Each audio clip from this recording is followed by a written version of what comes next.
Learning Effectiveness Program LEP at the University of Denver. We combine this in student life, presented by Aisha and George. Can I ask you two questions? Have you heard before that about this program? No. Yes. Yes. Okay. What you heard about that? Some people who has who wants special education. That's the problem. What do you think program about it? Think to solve the problem. Only think about it. How to make more effective. I think to solve the problem that students face, like if they given up or something, they go to the student life. Yeah. They help them. Also, I'm not sure. You're good. Oh, Good thanks. answer, man. Yeah, good answer. Yeah, that's a good answer. The next point with Jorge. Does anyone has a relative or parent or friend with some kind of disabilities? No? Okay. Let's start with the outline for this presentation. First of all, we are going to talk about before we went to the interview, what we knew before. After that, why we chose this service or this office.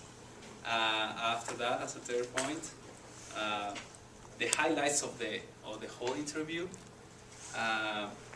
The next point will be what we now know, what we learn about the service, and finally our conclusions, our personal conclusions about this interview. The first point, background info. This is before interview. We went to website and find more information about that. This program, LEP, this is Learn Student, Learning Challenging, Learning Disabilities, and ADHD. Did you know what's ADHD? Think. Any student sit in the class and look at the lamp and look at the cell phone or look at the wall, not pay attention to the professor or teachers. This is mean attention deficit hyperactive disorder. This is me. LEP has many services like tutoring and counseling and time management and leadership opportunity. This is all the service in this program. This program has 195 students are enrolled in this program.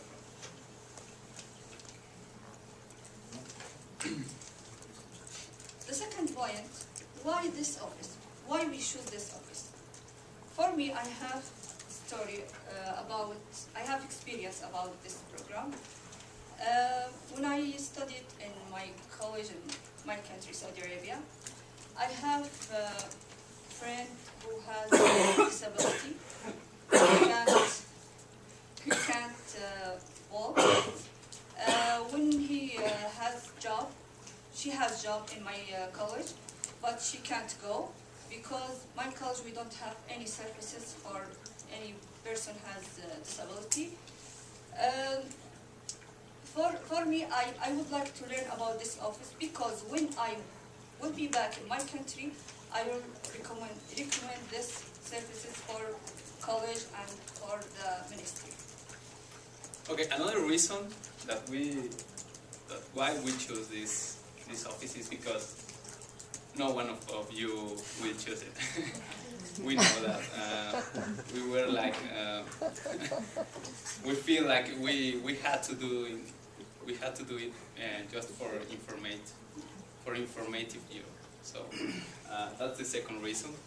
Yeah, I agree with Jorge. This is, I think, when I read this topic, I confused what is this meaning. And I like this topic, I like this program because I will be work as volunteer in the future, maybe in this office or maybe in the college, because I like to help any people, any people who has disabilities. Okay, the fourth reason is because we are so curious. I consider myself being different to others, so I like to be more conscious about these kind of problems with the students. So pretty much that was our fourth reason. There are many more, but these are the main reasons for facing this problem or conducting this interview. Okay, now it's time of talking about the highlights of the interview. The interview was amazing for us. It was like a friend's conversation. This guy made us feel like so good, so comfortable. We felt so good talking with him.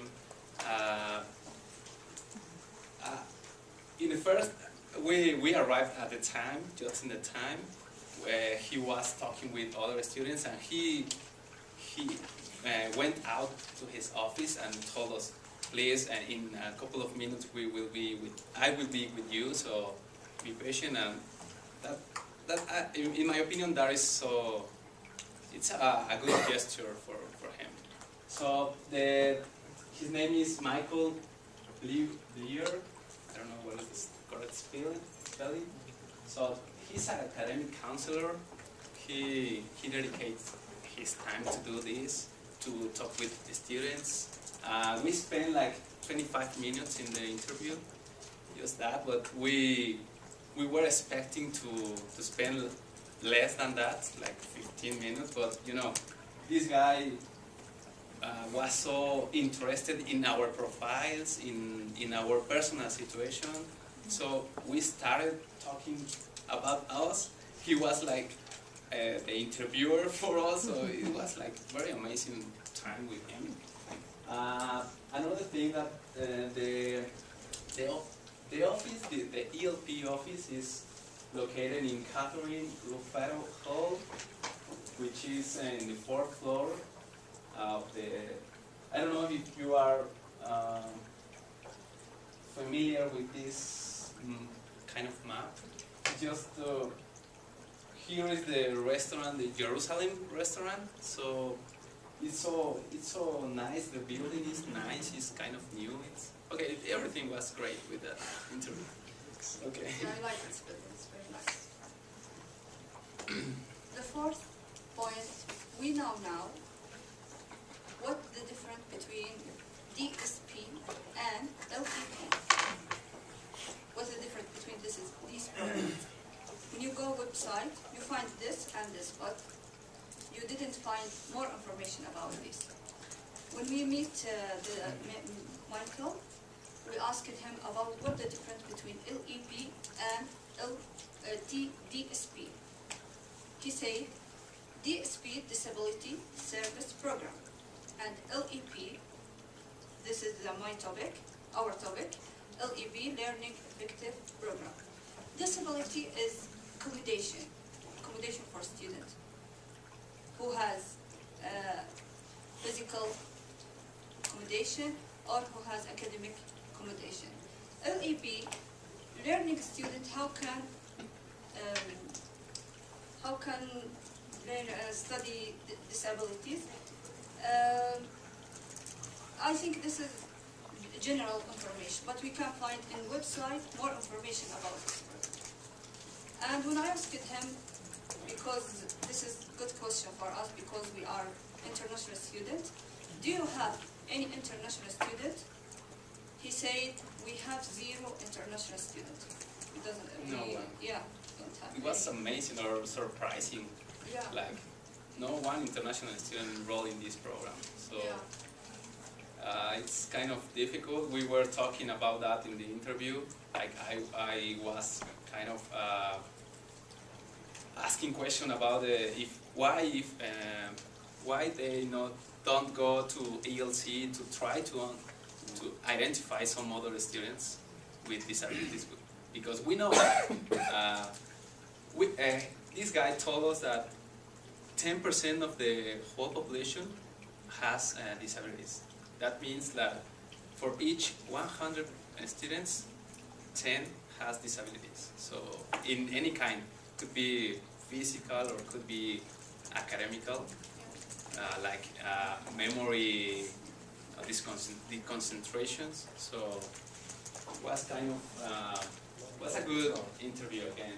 So another question that we were concerned about is the qualifications that the staff has to have. It was also surprising that there's not a degree for being an advisor, a counselor of this matter. They don't have degrees. They just have experience working with people, with the students. I have a lot of experience working since first and 12th grade. So pretty much they have backgrounds in psychology, in education, and in education, psychology, teaching, but there is no a degree that if you study this major, you are becoming like this kind of counselor. And the cost was another concern, because in the website we didn't find that information. So the cost is $1,000 per quarter, so it's kind of expensive just to have a person who is teaching us, or it's not teaching. I remember that this person told us you cannot identify or separate these kind of students. All the students are in the same classroom, so that's a good thing. It's not separated. It's not kind of discrimination or separation of that. Okay. I have my own opinion. Probably, as different human beings, we have different perceptions of the world. So, my personal opinion, my personal thinking about this is like we learn that all of you or all of us are students with the same qualities, with the same, maybe with different personalities, but some of us, we have different kind of learning experiences. So it's a good idea to if you feel like you are not good in something, or you are having problems listening or speaking, or you deconcentrate very easily with any sound or something, you can go to this office and ask for just an advice. Everyone has anything in their lives, you know. Anyone is perfect, so that's my main point. For me, I agree with you, and I like your opinion.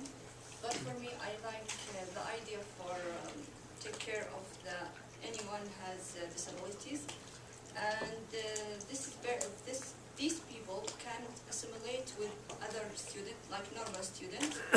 I like this idea, and I think in the future I will work with that with my college. So, does anyone have any questions? We think that you have questions, so please don't be shy and ask something. Okay.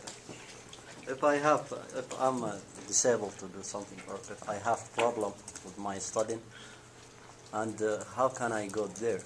How can I contact them? By email, or go to their office, Yeah, or do appointment, or how? He can email it.